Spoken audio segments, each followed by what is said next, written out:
Each thought that he was in some fair dream, until he saw that his fellows were awake also beside him. But they did not speak or stir while Felagund still played, because of the beauty of the music and the wonder of the song.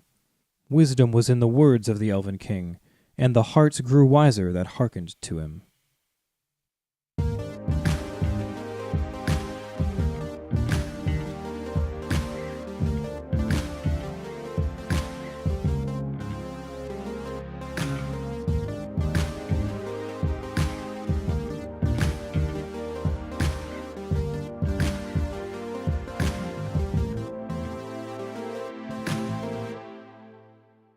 Hello, hello. Welcome back, guys. Welcome back to Keep on Tolkien, or welcome to if it's your first time. We are back today with part 3 of our 3-part series this season. Yeah, everybody loves our big 3-parters, right? Yeah, so I'm told. Yeah, I love them. I had a lot of fun with this one, though. The 3-parter we were doing this season is the Princes of the Noldor, and today we're doing our final episode on who? Finrod Felagund. Finrod Felagund. I feel like he's a lot of people's favorite. Yeah, everybody loves Finrod.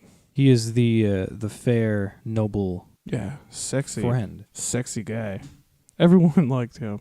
So let's talk a little bit briefly first, who was Finrod? I'm not sure if everyone's familiar with him. Kianis Finrod. So Finrod was one of the princes of the Noldor and Elves. He was never one of the High Kings, like our previous characters where we talked previously about Fëanor and Fingolfin. They both went on to be High King. Mm-hmm. Finrod was never High King, but he was king of the kingdom of Nargothrond in Beleriand. Yes, sir. And he's considered the fairest and most noble of all the Noldor. And he is a practitioner of strong elf magic. Yeah, we see him wield elf magic a lot more than most characters. Yeah, him and Galadriel. Oh, that shit, they're related. Look at that. Yeah, they're brother and sister. There you go. Yeah. Maybe it's a family thing. Yeah, it's in the blood. Yeah, in the Silmarillion, he's distinctly listed as one of the 4 great lords of the Noldor. They list him as Fingolfin, Fingon, Maedhros, and Finrod Felagund. Yeah. And Finrod, he, like a lot of people in Tolkien, has a lot of names. So let's go through some of them. Yeah, he has more actually than I thought he did. Me too. I learned a lot. A lot of these are really cool. So initially we've got his regular name Finrod, which is actually a shortened version of his birth name, which is Findorato, and that is Quenya for golden-haired champion. Another name of his is Artafinde, which is Quenya for noble golden hair. That was actually the name given to him by his mother. We've also got Ingoldo, which is Quenya for the Noldo. We've got Gnome, which is actually a Mannish name that was given to him by the Edain, and that's Mannish for wisdom.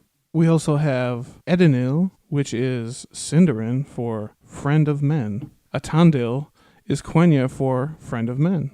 I like that one. Atandil is great. The Quenya version? Yeah.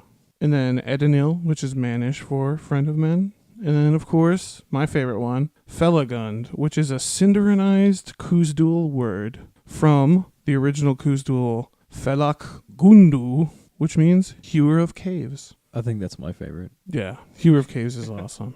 And he's also called King of Nargothrond. He's also referred to as Faithful Finrod, and the Master of Caves. Yeah, if you didn't catch by his various names, he's really good friends with men. Yeah.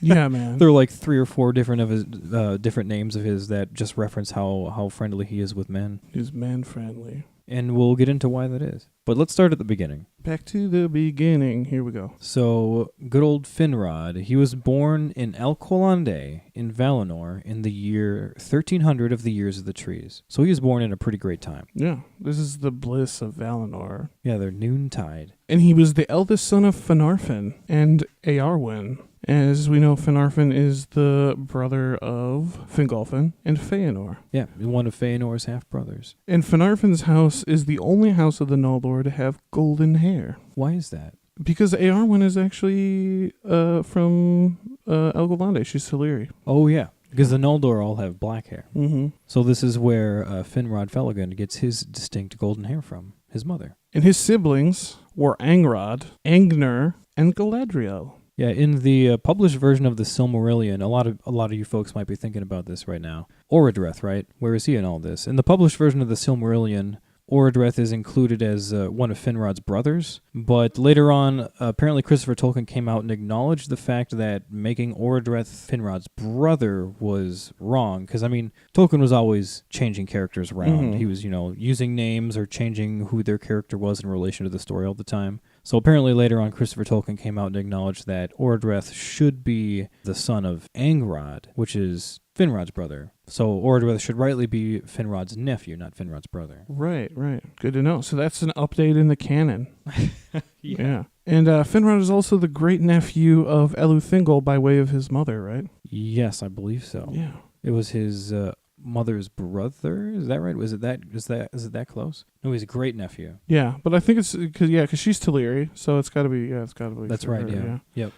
Finrod was close friends with his cousin Turgon, who is the son of Fingolfin. We know Turgon from Gondolin, being the king of Gondolin for a while. Yeah, and I know we've discussed kind of at length in the past couple episodes about how Feanor didn't get along with his brothers, and likewise his sons, Feanor's sons, didn't get along with, his brother's sons. But apparently between his brothers, Fingolfin and Finarfin, apparently all their sons got along really well. So they're super cool with not only Turgon and Finrod, but apparently all of them were super tight. Yeah. Later, when Turgon argues with Feanor about leaving him on, Finrod, he backs up Turgon. He's in Turgon's corner. Yeah, they're super tight. Standing up for him, even against fucking Feanor, which is intimidating. Scary person to stand up to. Yeah, that fiery spirit. Weird thing about Finrod, he has no wife. Yeah, he never took a wife. He's one of the characters, one of the princes of the Noldor that remained single. I think Turgon also remained single, right?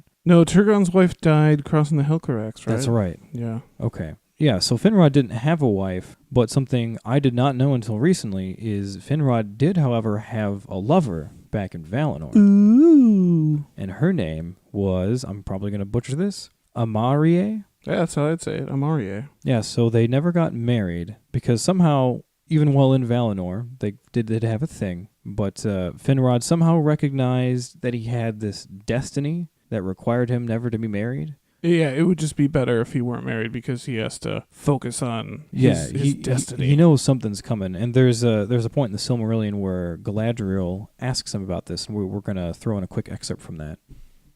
Now King Finrod Felagund had no wife, and Galadriel asked him why this should be. But foresight came upon Felagund as she spoke, and he said, "An oath I too shall swear, and must be free to fulfill it, and go into darkness.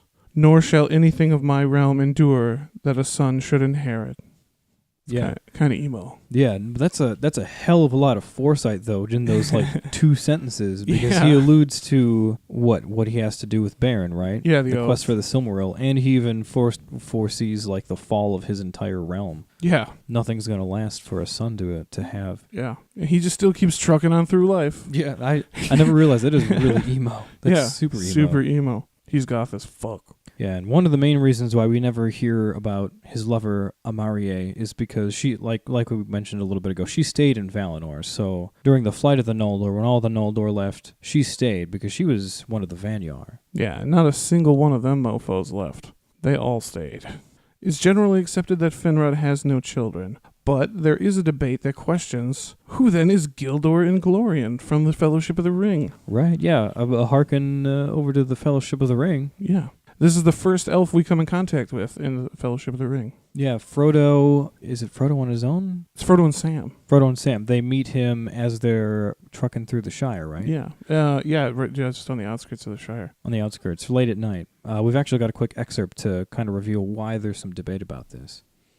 "I am Gildor," answered their leader, the elf who had first hailed Frodo. "Gildor Inglorian, of the house of Finrod. We are exiles, and most of our kindred have long ago departed, and we too are now only tarrying here a while, ere we return over the great sea." And Gildor also uses the name Inglorian, which means son of Inglor. And Inglor, as we learned earlier, is one of the names of Finrod. Right, so a couple direct references here. Not even his freaking name, but he says that he's from the house of Finrod. Right. But Finrod doesn't have any kids, right? So Yeah. how is that possible? How is it possible? There's kind of some debate there. Obviously, this is all just kind of part of the reoccurring theme. Tolkien was constantly revising his characters. So maybe this was just an inconsistency that slipped by Christopher. Maybe it's a post-edit by Christopher. Yeah, maybe we're just being dicks about it because Way too nitpicky. Yeah, because this whole universe isn't complete enough. I'm sorry, sir. You have to tell us exactly. I know you made the languages and you drew the maps and whatever, but this is not right. Excuse me. Just nitpicking the work of a dead man. But for real, J.R.R., we love your stuff. Yeah, good shit, man. Good shit. No criticisms here. A little more female characters, but it's fine.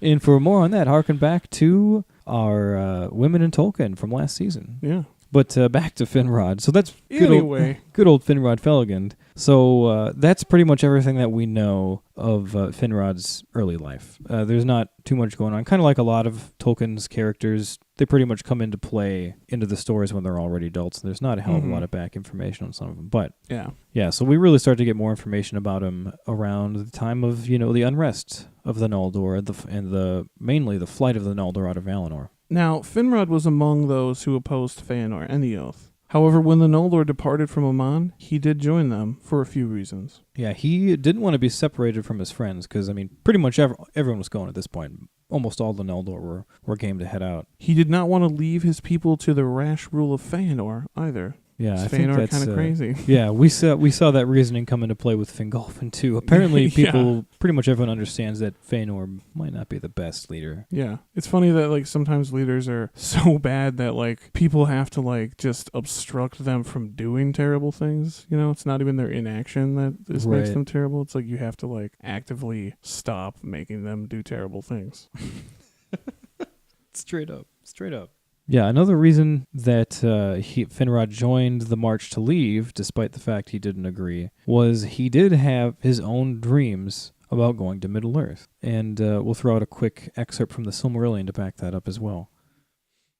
He had the high courage of the Noldor, and in his youth their eagerness and unrest. And he had also, from his Telerin mother, a love of the sea, and dreams of far lands that he had never seen.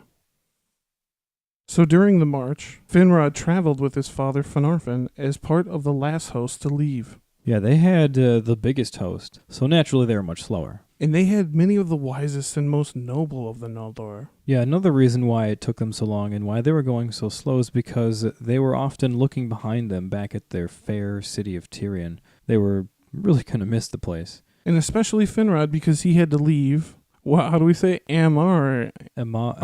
That's what we say. Amarie behind, his lover. He had to leave her behind. Yeah, I can only imagine what that was like. Yeah, but Finrod did, however, bring a lot of treasures with him. Now, this is where I guess some people give him some criticism, because mainly he's considered the most noble and saintly of the Noldor. But then here we get to see some of his his vices. He really liked all the treasure. Yeah. Yeah, because Nargothrond was known for having treasure, a hell of a treasure hoard. Yeah. And so he brought a lot of treasures along with him, including his ring, which bore the emblem of the House of Finarfin. This special ring. The special ring. With green jewels and 2 snakes. Yeah. One devouring and one uplifting, right? Yeah. I wear this ring every day. It's the ring of Barahir. Sons of bitches. Yeah, and you recognize that? That's Aragorn's ring. And the ring of all the kings of Numenor. It's like one of the oldest artifacts ever, in the whole Legendarium. Yeah. Gets all the way through the first age, second age, and endures into the fourth age. Yeah, presumably Aragorn passes it down to his son. So it starts from the years of the trees all the way into the fourth age and the end of the Legendarium. Yeah. Cool ring. Anyway. Due to being last and super slow, they missed the kinslaying at Oaklande. Totally missed the boat. Which is, I guess, kind of a lucky chance for them. They didn't have to be part of that, because poor Fingolfin's crew, they were the second group, and they came up during the kinslaying, and they were like, well, shit, let's help out our family. Mm-hmm. And then they got all tied in with that shit. Yeah, bad news bears. Yeah, lucky for Finarfin's host. They were slower. They missed it, which is good. But after the kinslaying, when they went further north and they came across the Doom of Mandos, This is when Finarfin and his people were kind of like, nope, we're done with this. Yeah. Because they got that herald from Mandos, or could have been Mandos himself. Could have been himself, yeah. And he just pronounces this terrible doom and fate on them for the kinslaying. And Finarfin's people are like, we weren't even fucking there for this. This is getting a bit outrageous. Nope. We're done here, folks. We're turning around, going back. Whole bunch of nopes on that. We're out of here. But not all of them turned around. But a good chunk of them. I think it was most of Finarfin's folks, right? But there were some that stayed, including good old Finrod Felagund and his sister Galadriel. Yeah. And he and his sister Galadriel, they led the remainder of their people across the Helcarax with Fingolfin and his people, which was a terrible time for everybody. No, that was an awful crossing. And we've actually got a quick excerpt from the Silmarillion about it. The fire of their hearts was young, and led by Fingolfin and his sons, and by Finrod and Galadriel, they dared to pass into the bitterest north, and finding no other way, they endured at last the terror of the Helcarax and the cruel hills of ice. Few of the deeds of the Noldor therefore surpassed that desperate crossing in hardihood or in woe. Yeah. Yeah, the crossing of the Helcarax is kind of like a quick blip in the story, but apparently it's a pretty fucking big deal. Yeah. Remember we found that one stat that millions of elves Yeah, died? we found that because we found some stats about like how many people were part of their group trying to cross this, and apparently, it was like exponential amount. It was crazy. 4 million elves were killed crossing the Helcarax. Yeah, and then how many died? Yeah. Like there's frozen elf corpses everywhere up there. Including Turgon's wife. Yeah.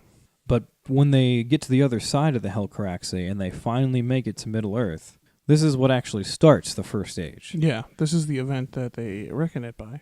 Yeah, in the Silmarillion it says like as soon as Fingolfin and Finrod's host, like as soon as they step into Beleriand, the sun rises for the first time and the First Age begins. It's kind of a glorious, and they like sound trumpets and like fly their banners, and yeah, it's supposed to be gorgeous. Super gorgeous. Flowers come up under their feet as they walk. Yeah, man. And by this time, Feanor was already killed after the Dagor Nun Gileath. Yeah, if you remember back to the episode 2 episodes ago. Our first Princes of the Noldor about Feanor. Yeah, by this time, he already came to Middle-earth. He had like a battle, the glorious battle, right?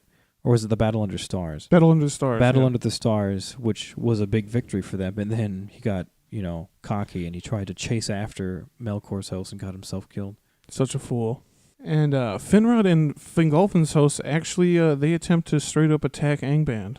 Yeah, when they get there, they kind of do the same thing. Yeah. Because Melkor, he's still hiding from the sun. There's no orcs about. Everyone's scared of this new thing called the sun. Yeah, they were able to march right on up to the gates. But the gates were obviously closed. They couldn't get in. And this begins a 400-year-long siege of Angband.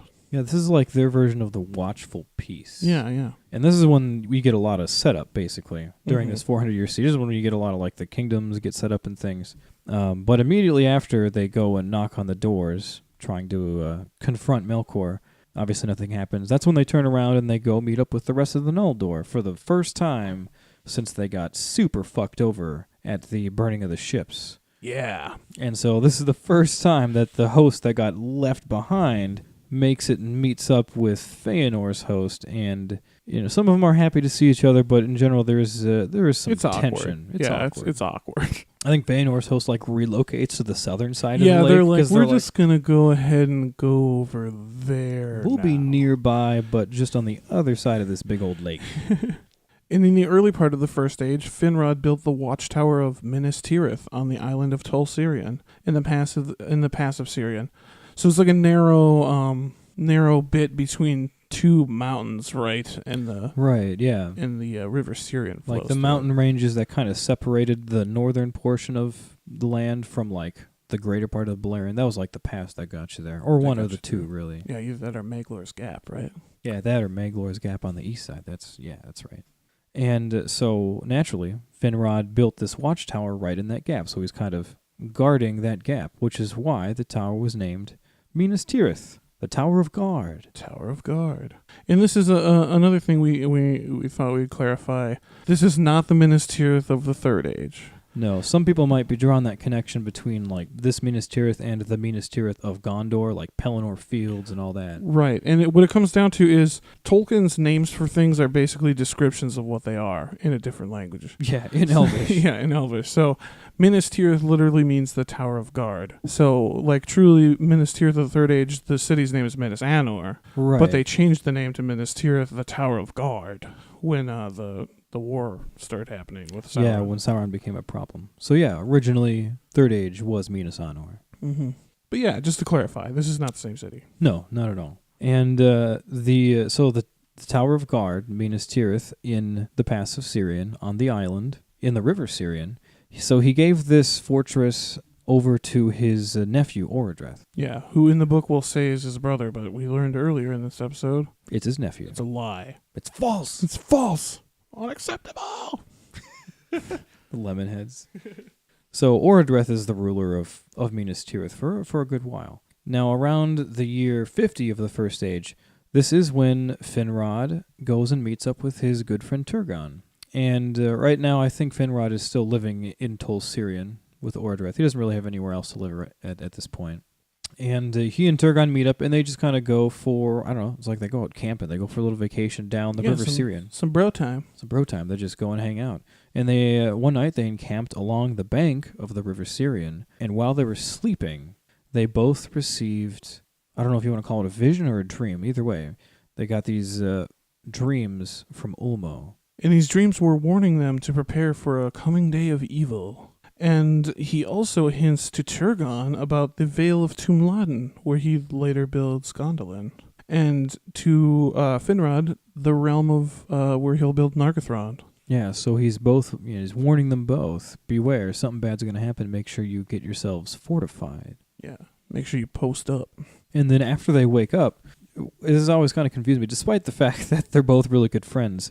Neither of them told the other about their dream. Yeah, that's kind of weird. Each of them thought that Ulmo had, basically... I'm super special and Ulmo only talked to me. Ulmo only talked to them, and they didn't want to reveal that to the other one. So they both basically, after that, just went about their ways and ended up building both of their secret fortresses. Yeah, I wonder if they ever, talked afterward and, Remember that camping trip we had back in that summer? That's where I learned about Tumladen, bro. Remember back in the summer of 50? So not long after their little camping trip down the River Sirion, Finrod and his siblings actually go to visit their great uncle, good old King Thingol over in Doriath. Yes, yes. And while there, Finrod kind of shares his hopes about building a secret guarded kingdom, because he was actually super inspired when he came to visit Thingol. He got super inspired by Menegroth. By Menegroth, yeah, the Thousand Caves. Yeah, because it's one hell of a gorgeous fortress, and so he confided in Thingol. I want to build something like this, and that's when Thingol actually recommends to him the location for the construction of Nargothrond, because Thingol's been here for a real long time. Yeah, he knows all the land. Yeah, he knows about these caves right on this river over to the west. He is also fond of caves. Yeah, kind of his thing. 1,000 caves. And in the year 52 of the First Age, Finrod officially founds the hidden kingdom of Nargothrond. Yeah, just a couple years later. And we've got a quick passage from the Silmarillion about how it was inspired from the kingdom of Menegroth.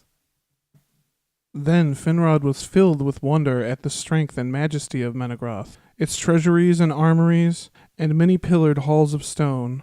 And it came into his heart that he would build wide halls behind ever-guarded gates in some deep and secret place beneath the hills. Yeah, I'd never really realized how Nargothrond and Menegroth really were. Just dug out cave and just a bunch castles, of caves and shit. Castles underground. Yeah.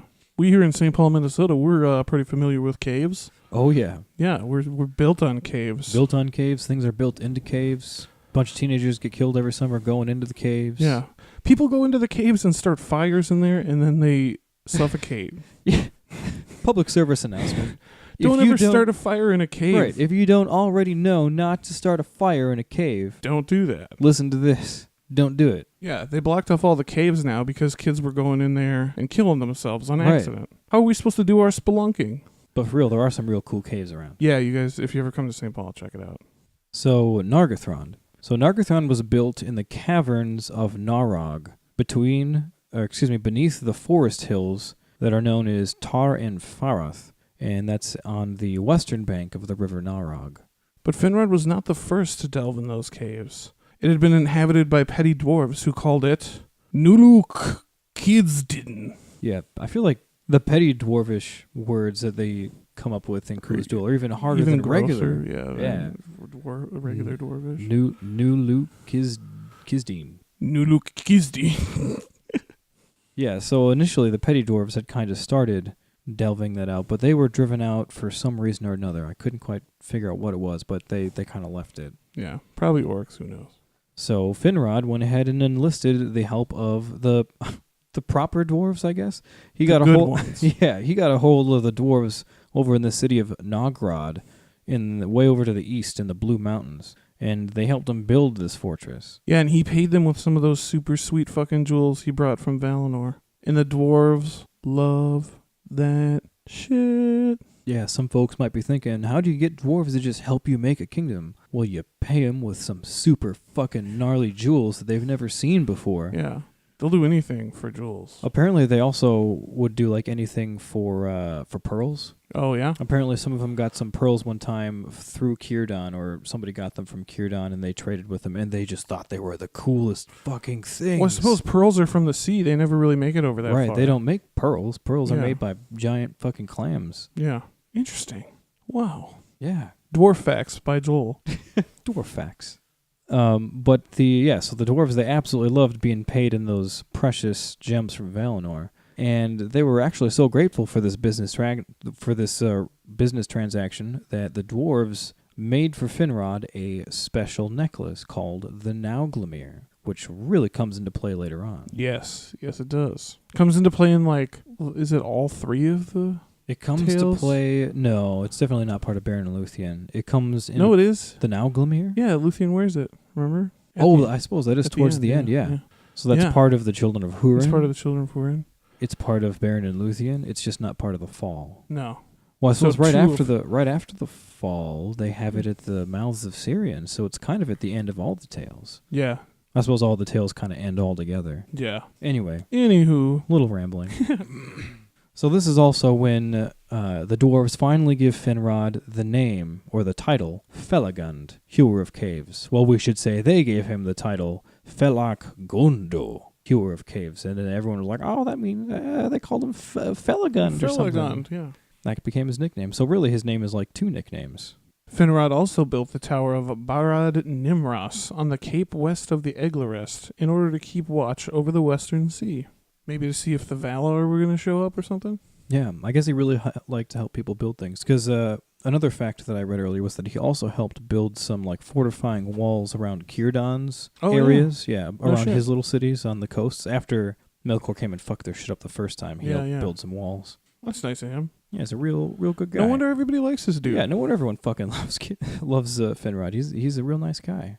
And like we said, Finrod was a great fan of men.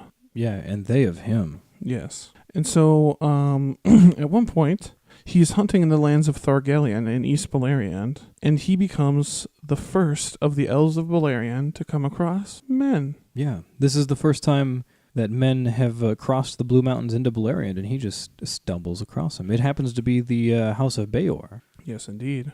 He does not immediately reveal himself, but he hides in the trees, and he observes them. While observing them, love kind of stirs for them in his heart. Yeah. And that kind of reminded me of how the Ainur looked upon the children of Iluvatar when they saw them in the vision. Yeah. It's kind of a similar thing. He looked upon the men, and he was like... just adoringly. Yeah.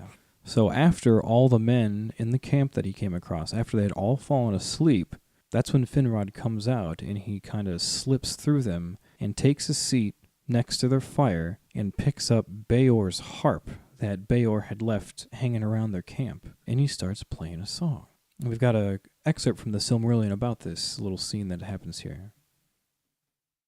He sat beside their dying fire where none kept watch, and he took up a rude harp which Beor had laid aside, and he played music upon it, such as the ears of men had not heard. For they had as yet no teachers in the art, save only the dark elves in the wild lands. Fuck those friggin' dark elves. Yeah, apparently they don't know how to play a harp. Yeah, can't carry a tune for shit. But good old Finrod, he's got it down. Yeah. Yeah, he stays with them a while and continues to play, and he eventually starts talking to them, and he learns their language, and he also teaches them Sindarin. He kind of gets to know them. Yeah. And here's another excerpt from the Silmarillion. Felagund dwelt among them and taught them true knowledge, and they loved him, and took him for their lord, and were ever loyal to the house of Finarfin.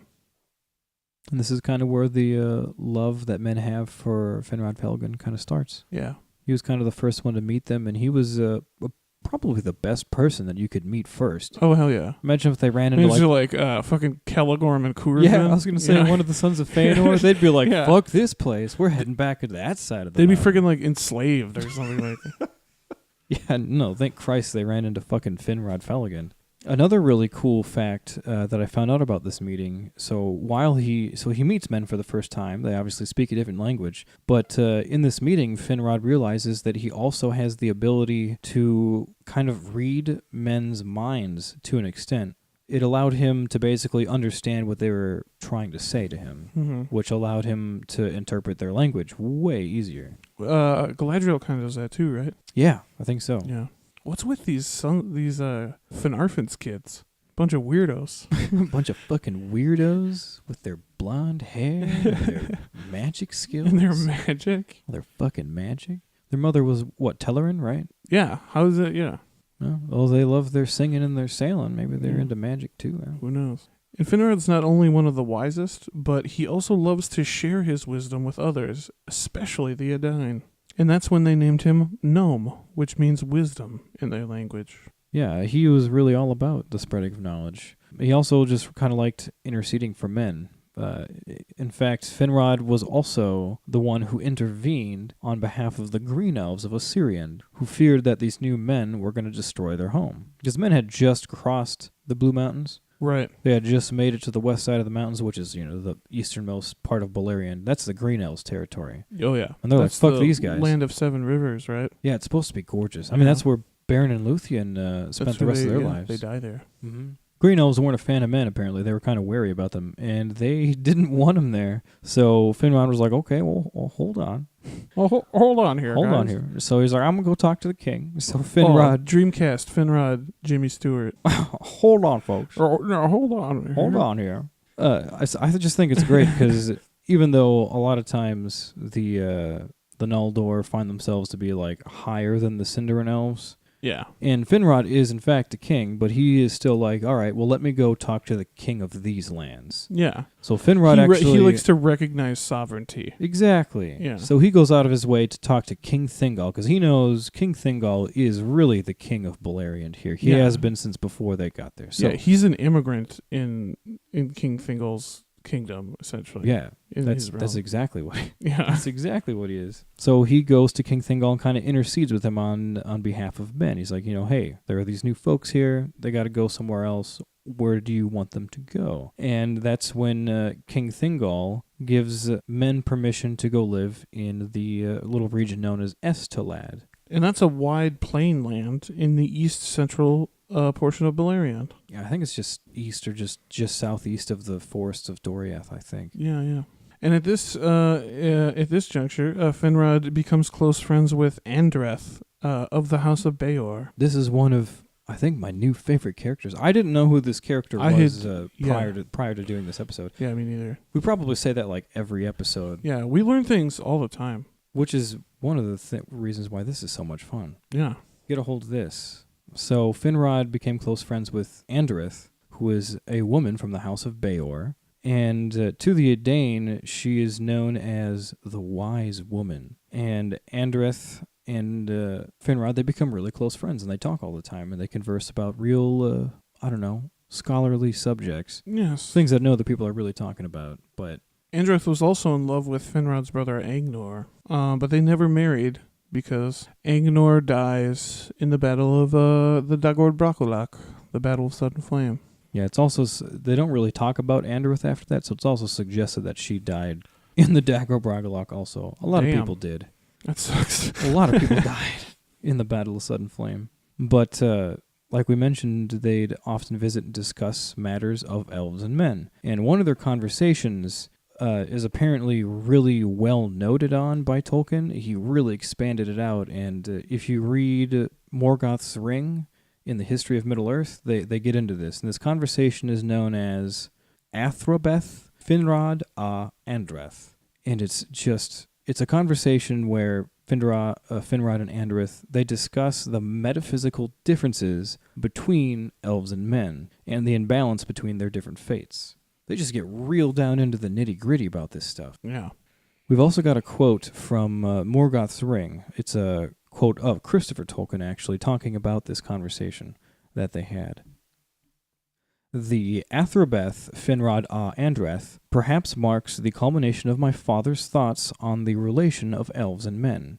In Finrod's exalted vision of the original design of Eru for mankind, but his central purpose was to explore fully, for the first time, the nature of the marring of men. Yeah, so just a little more detail about that conversation. Yeah, and I haven't read that. Tolkien just gets right down to all of the little details about men and elves and their differences in this. Yeah, and I have the History of Middle-earth, the series complete now, because I totally use this podcast as an excuse to be like... Oh, you have all of it now? Yeah, I have them all now. When did you get the last one? I don't remember. I've had them for a while. Okay. The only thing I'm upset about is that my volumes 1 through 5 are paperback, so I got to get those on hardcover like the rest of them. Oh, yeah. But the series is complete, 1 through 12. Yeah, that hardcover complete series of the History of Middle-earth, that is like a goal for every Tolkien fan. Like, for every Tolkien nerd, it's gorgeous. And you have volumes 1 through 5, and then 7? And then 7, yeah. 7, right. I ordered 2 copies of 7, so I gave one to Joel. So I have one hardback, volume 7, and then I've got the paperback 5. That's all right, we'll get there. Yeah. All right, let's get into that old, one of my favorite things to say, Dagor Bragolak, the Battle of Sudden Flame. Yes. We've come to the dark times once again. And this is in the year First Age 455, and this is the fourth of the great battles, 4 of 5, in what is known as the War of the Jewels. And the Dagor Bragolak is described to start on a cold winter night, when the Elven Watch was at its least vigilant. Morgoth sends out rivers of flame and poisonous fumes from Thangorodrim, and it's just a fucking mess. And a lot of crazy shit happens. But we're not going to get into it here. We're going to do that in a future episode. Yeah, I think we've mentioned a couple of times, and we are still planning to do a episode about some of the major battles. Yeah. So, but we are going to kind of go over what happens in the Dagor Bragolak in regards to Finrod Felagund. Right. That's what we're talking about today. So, during the battle, Finrod came north through the Pass of Sirion with an army, hoping to aid in the battle because this was just a sudden onslaught.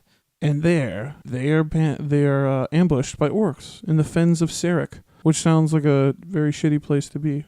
Marshland. Yeah, the fens of Sarek are just a big marshland. We were talking about it actually just a little bit ago. We think that it might actually, I mentioned it might actually be sort of a early inspiration for like the Dead Marshes. Yeah. Yeah, just a big nasty marshy land where a bunch of people die. Yeah.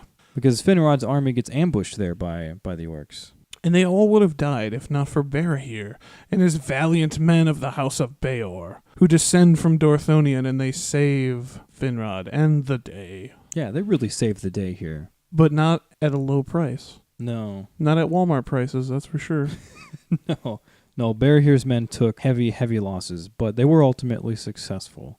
And in profound gratitude, Finrod gave Barahir the ring of his house. And Finrod pledged that he would aid Barahir and his kin at any time of need. And that's when the ring later became known as the Ring of Barahir. It gets that famous name. The Ring of Barahir, our favorite artifact. Make it into a little jingle. So by the time the Dagor Bragolak ended, there was, like we mentioned, a lot of shit that happened. And we're just going to kind of breeze over some of the results as they pertain to Finrod. So after the battle was done, not long after actually, Finrod also lost Minas Tirith in Tol Sirion. No! Yeah, in the year 457 of the First Stage, it was just 2 years after the battle was done, Sauron actually went and attacked Minas Tirith. And this is the first time, harken back to the Sauron episode, this is the first time that we see Sauron outwardly do something this evil. Yeah, I think it's actually, isn't it the opening excerpt for the Sauron episode? It definitely is. Yeah, hell yeah. So go back and listen to that episode for this excerpt. It's dope. Yeah, it's super dope. He attacks with a bunch of like Halloween creatures. Yeah, that's right, the Halloween style creatures. So this drives Orodreth out of the Tower of Guard right away, and he and his people, or remaining people, they retreat to Nargothrond with Finrod. And Sauron renames the island of Tol Sirion Tol and Gaurhoth, which means the Isle of Werewolves. Yeah, like we said, Halloween creatures, man. There were like vampires, werewolves, Vampires, goblins, ghouls, all sorts of crazy shit. the Babadook. And also, a result of the battle, Celegorm and Curufin are driven out of their lands, and they flee to Nargothrond. Fuck those guys. Yeah, fuck them. Initially, when they get to Nargothrond, the brothers actually bring some strong defenses to the kingdom, which really helps Nargothrond out, and they were some really good allies for a time. But that kind of goes south when Beren, son of Barahir, arrives years later. A quick excerpt from the Silmarillion about Celegorm and Curufin coming to Nargothrond. Thus it came to pass that their people swelled the strength of Nargothrond, but it would have been better, as was after seen, if they had remained in the east among their own kin. Yeah, so this kind of brings us right up into the events of the quest for the Silmaril in Beren and Luthien. It's Beren and Luthien territory. For more about this story, go back and see our not super popular episodes on Beren and Luthien.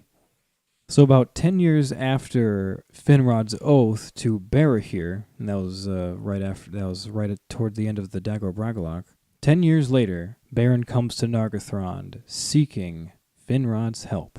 So Beren sits down and has probably what the realist conversation with Finrod, and he tells him his whole story and pulls out his bro card and says, "I need your help getting a Silmaril for Morgoth's crown." Yeah, he pulls out that ring of Barahir, and he's like, I'm calling on that oath. Calling you up. Here you go. And I mean, just asking anyone to help you on this quest is just outrageous. I mean, Beren's on his way to go try to walk right into Angband and just take a Silmaril out of Morgoth's crown. Yeah. Just so he could marry some chick. Like, I can see why he thinks he'd have to call on an oath to get someone to help him with that.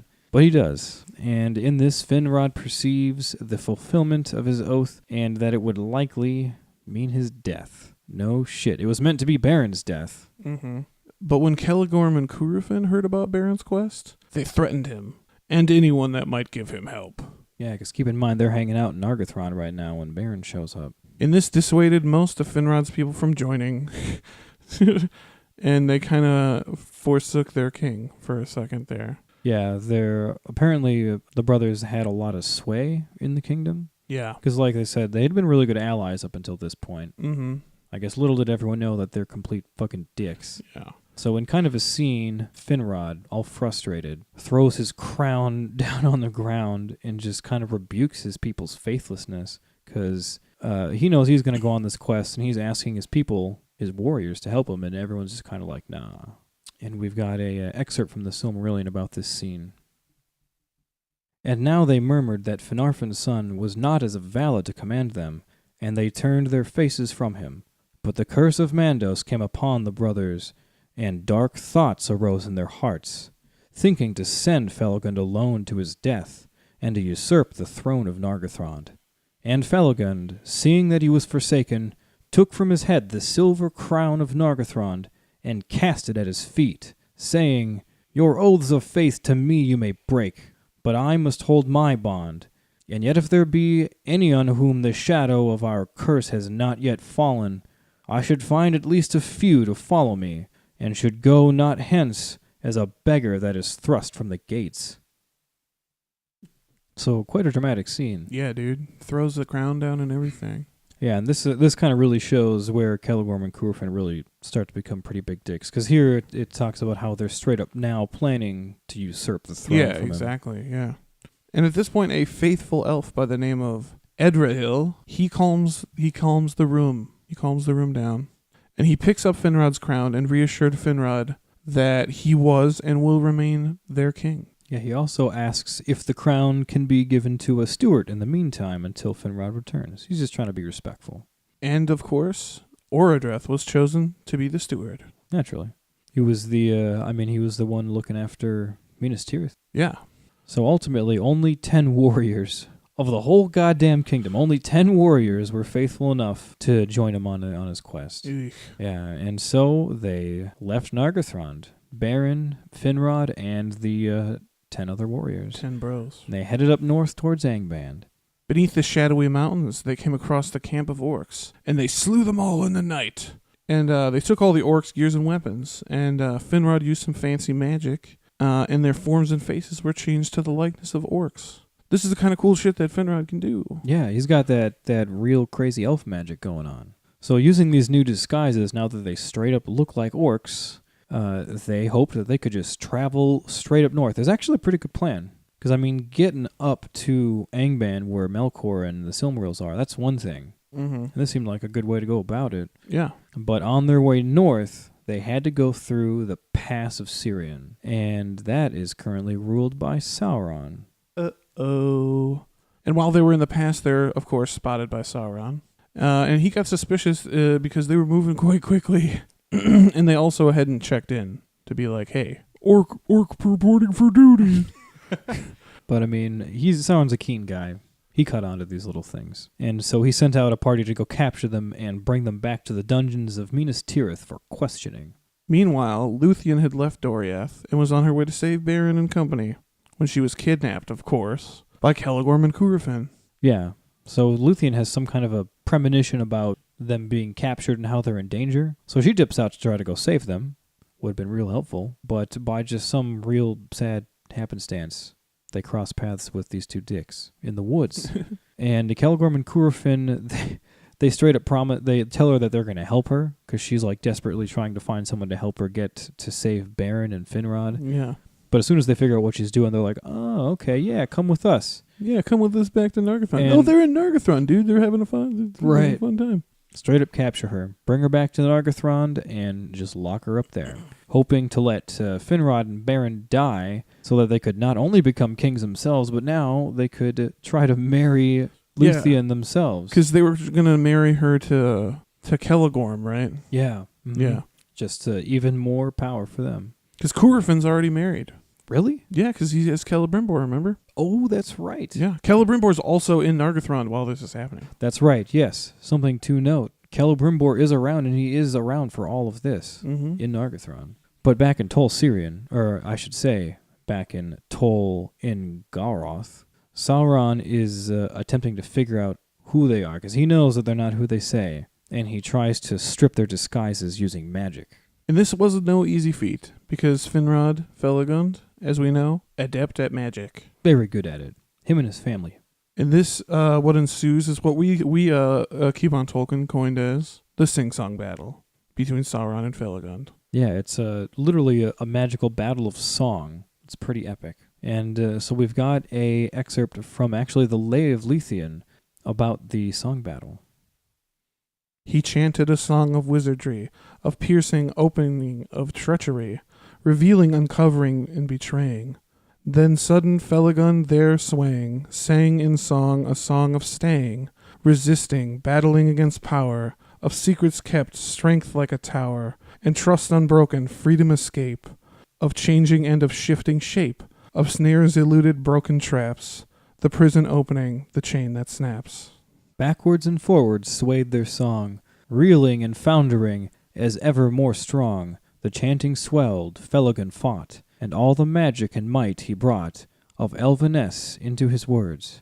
Softly in the gloom they heard the birds, singing afar in Nargothrond, the sighing of the sea beyond the western world on sand of pearls in Elvenland. God, I fucking love reading the lays, dude. I know. Ugh. It's so awesome. We were going to do a Patreon segment where we just read the lays, but we're not 100% sure if that's legal. So yeah, there might be some copyright issues with us just... If anybody knows for sure if we can do that. About copyright legalities. If there's any copyright lawyers out there listening, let us know if we can do that. Because we really would like to. Yeah, the lays are absolutely gorgeous. But ultimately, after the sing-song battle, Sauron is successful and Finrod Felagund does fall before his throne, and they are stripped of their disguises. But even though they were stripped of their disguises, Sauron couldn't really tell who they were. Yeah, their identities are safe. Yeah. It's just their disguises. So now he knows that he's got a handful of elves and a man. Yeah, 11 elves and a man. And they're all naked. And they're all nude.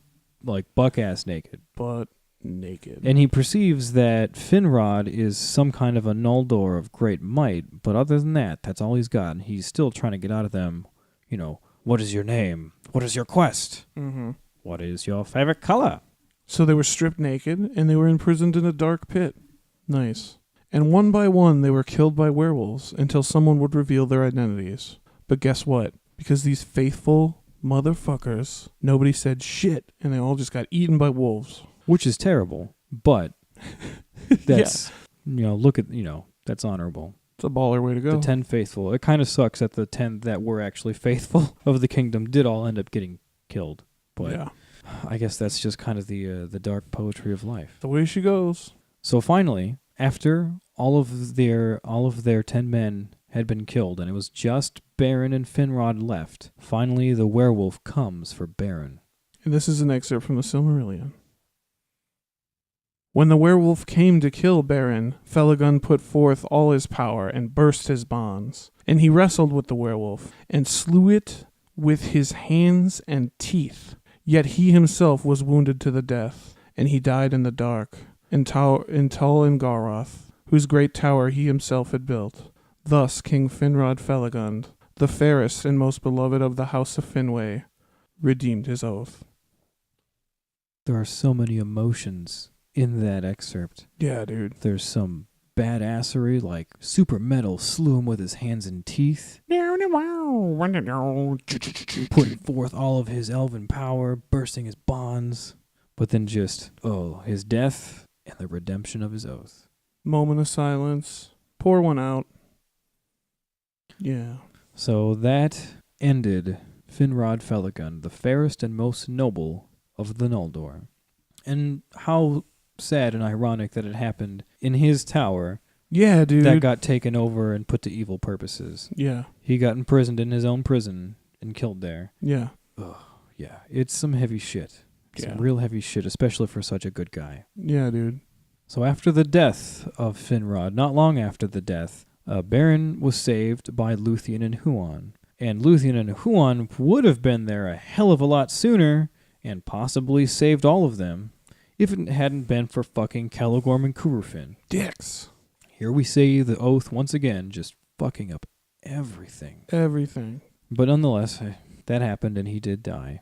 But, cool little fact about Finrod, because of his noble actions in life, he was reincarnated in Valinor. And he and Glorfindel are actually the only elves who were ever known to be reincarnated before the War of Wrath. And those, if you ever wanted to reincarnate any of the elves, those two. Yeah. Hell yeah. It is said in the Silmarillion that Finrod walks with his father Finarfin beneath the trees in Eldamar. So he does get some kind of a reward for being a good guy. Yeah. Hanging out in Valinor with his dad. It's also said in the Lay of Luthien that Finrod also dwells now with Amarie, his lover back in Valinor. Aww. So everything all kind of, even though it really fucking sucked for him at the end there. Yeah. It all kinda, he got some good shit in the end. It all kind of worked out. Could you imagine that? Hey, baby, guess what I just got done doing? Kill the werewolf, naked. Yeah, No big deal. So badass they thought they'd reincarnate me. You just gotta reincarnate me, you know what I mean? No big deal. It's whatever. It's whatever. But that's more or less the end of Finrod Felagund's story. And I actually really like that story. Yeah, Finrod's, he's awesome. He's a good guy. He's a character that you want to love and you want to back him up. And he goes on some ups and downs. And the end is brutal, but then it's happy. And yeah. I don't know. It's a good story. So it's time for our favorite segment. What did we learn today on KOT? We're going to have to cut that out, that audio clip, and just make that the little jingle every time we get to the end of it. So today we learned about Finrod Felagund's birth and his early life in Valinor.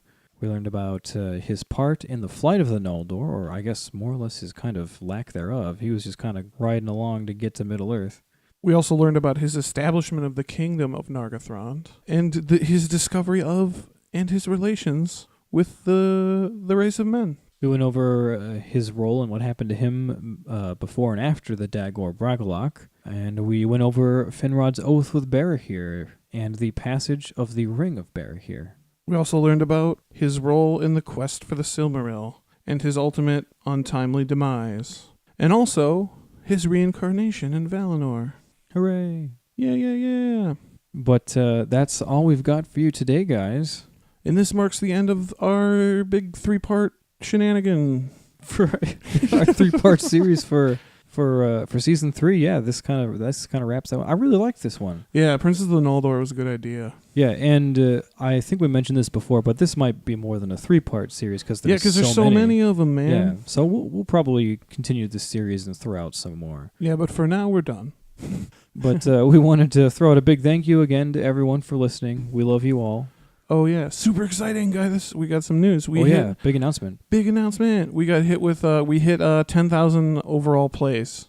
Yeah, as of us recording this, which is the very beginning of October, if anyone cares. We just hit 10,000 plays, guys, which is huge for us. We've only been doing this like a year, so yeah, like a year and like 3 weeks. Like it's been wow, it's been a whirlwind beyond words. Yeah, all thanks to you. Thanks, guys. Yeah, thank you so much, everybody, for listening. And don't forget to like and subscribe to us on all of your favorite social medias. You know, we're on the Facebooks and the Twitters. We also have our YouTube channel, which all of our episodes are up, and then all the videos that we make for anything are also on there. And, of course, our new Patreon. If you don't know what Patreon is, it's a monthly subscription service where you give a set donation to help us do what we do here for you. And, you set your own payment, and you also get exclusive content from us here at Keep on Tolkien. Yeah, it's kind of an added thank you, and we've got some fun stuff on there. So go check it out. But yeah, that's it for us for now, guys. I'm Danny J. And I'm Joel N. And remember, as always, keep on Tolkien. Aure. Entulva.